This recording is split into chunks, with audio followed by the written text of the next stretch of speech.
Alright, what's going on YouTube? So this is the mechanic side of my channel.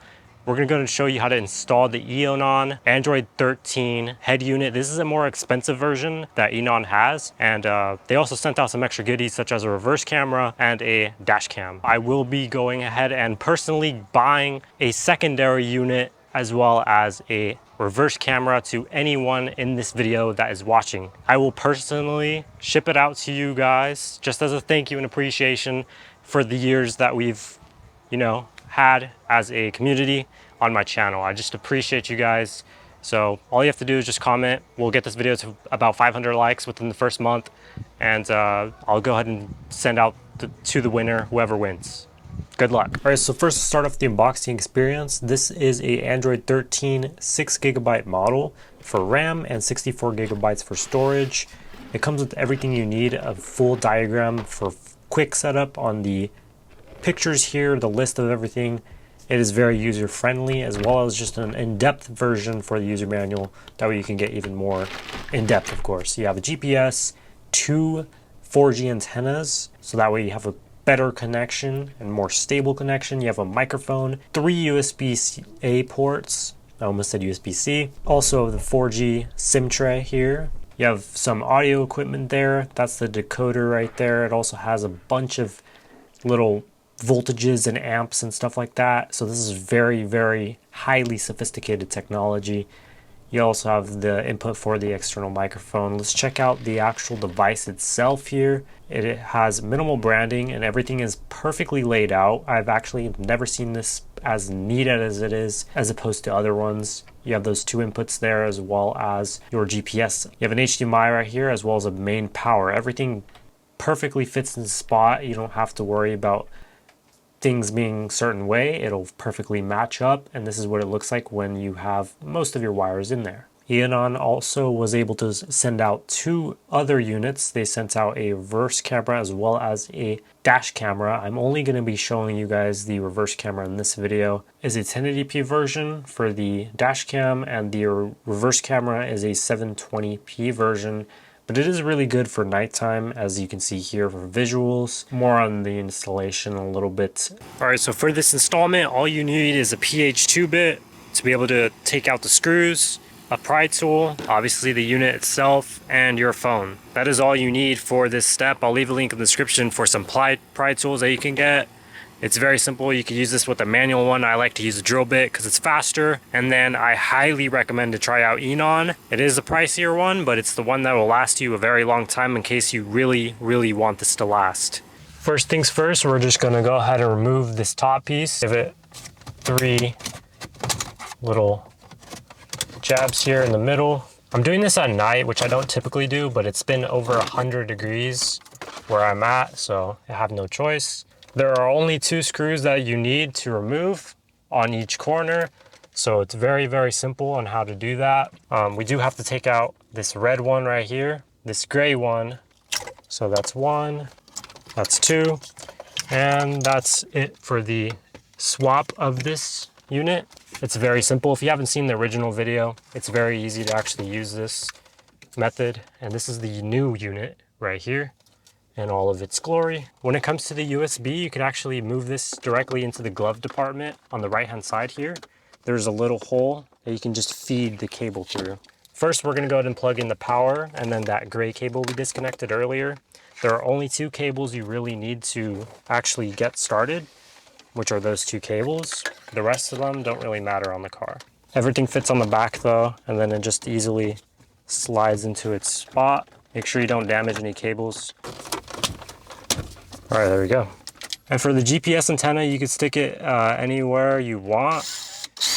I personally haven't sticked any anywhere, and it was perfectly fine. But let's go ahead and just boot this unit up here. All right, so it's going to boot up for the first time. And the first time it'll take a while.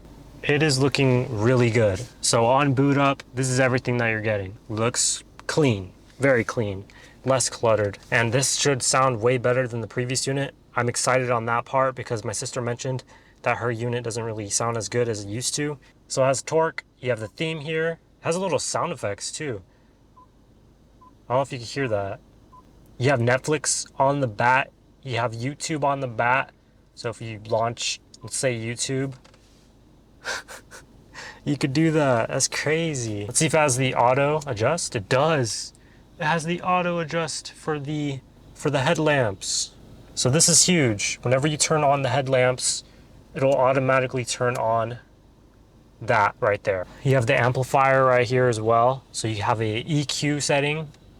You got custom, and then you have some presets here as well. You have subwoofer, cut frequency, loud. You have the fine tuning, so you can make it all in the middle, the driver, the front, however you want. Basically how normal ones are, which is nice. Let's see, we do have presets here. So voice, flat, classic, jazz, pop. I'm gonna keep it on pop since I know pop is pretty good, but we will test it out also. We're gonna go to connect to Bluetooth here. So it's very simple on how to connect. All you have to do is press the magnifying glass. It instantly popped up here on my phone, Eonon, just plain Eonon. It's very, very super simple. I'm already connected on my phone. So just press this right here, enter the pin, and it's usually 0000. Looks like we're already connected. That is super fast. We're already gonna be asked to connect to CarPlay here. Use CarPlay, and it says the code right there as well, the top right, which is just 0000. Boom. The speakers sound so good already. The original steering wheel control works as well. Let's go and scroll through these and just find one that sounds good. We'll also make our own as well.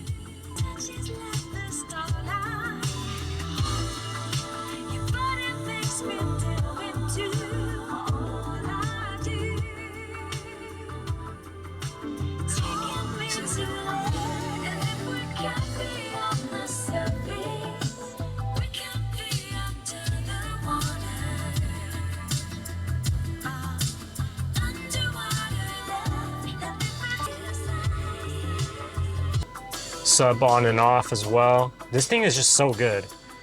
You have calculator, front cam, control settings. Let's check that out. Let's go ahead and go back to this. You have the brightness setting. Very simple, very easy. I love how snappy and smooth this is. This is actually crazy good. Let's go to the settings here. So you have car navigation settings, LED settings. So you can change this side profile. It'll automatically go into dark mode instead of light mode. You can change it to be whatever color you want.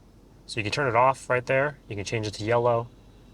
You can change it to orange or pink. Pink looks kind of white. Well, there we go. There's a pink right there if you want it to be pink, which is pretty cool. You have amplifier settings, which brings you to the same page. Voice, driving settings. So watching video, allowed to watch video while driving. It has that mode specifically right there. It's 50 gigs out of the device itself. Sound and vibration, key tone. You can turn on or off the volume for that. I mean, it has Android Auto, it has everything you need and could ever think of. Netflix itself, which is crazy. You see, it works. It actually works. Netflix actually works. So you can log in right here and start using Netflix just like that. This is just mind-blowing. I like it. Let's go and check out the settings for CarPlay itself. You have the appearances, announce messages, you have wallpapers in here as well, which automatically change whenever you do enter into day or night mode. And then you do have show album art, series suggestions as well, which will, you know, those are listings right there as well. And you can clear them all just like that. So I just cleared everything in an instant. It's automatically connecting. That's crazy.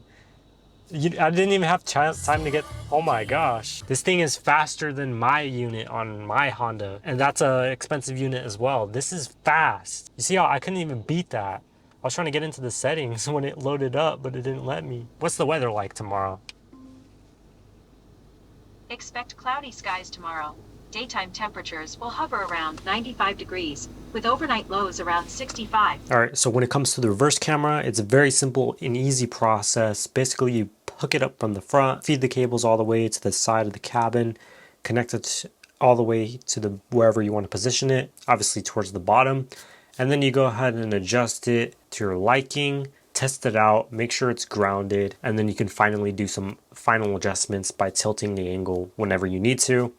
And that's pretty much it. We did do a full 2-hour session on how to learn how to get better at reverse parking, since me and my sister both do not know how to do that. So in the next video, you will see us struggling. You also will see us just testing out the unit itself. It's not straight now. That is not. It is actually really good at nighttime, especially. We did this and it was way better because we had tinted windows. 5%. Yeah, it's a lot harder to see, especially when you're reversing at night. So having a backup camera is super, super useful. And I love the fact that when you have those green, yellow, and red lines, you're able to stop at a certain point and know that you have a good amount of space between you and the next car behind you. Without further ado, thank you guys for watching. If you do want to check out more videos just like this, make sure you subscribe, like the video, and we do have that giveaway going on, so I would really appreciate if you guys entered it out. Hopefully we can reach that 500 like goal, but without further ado, thank you for watching, and I'll see you guys in the next one. We out.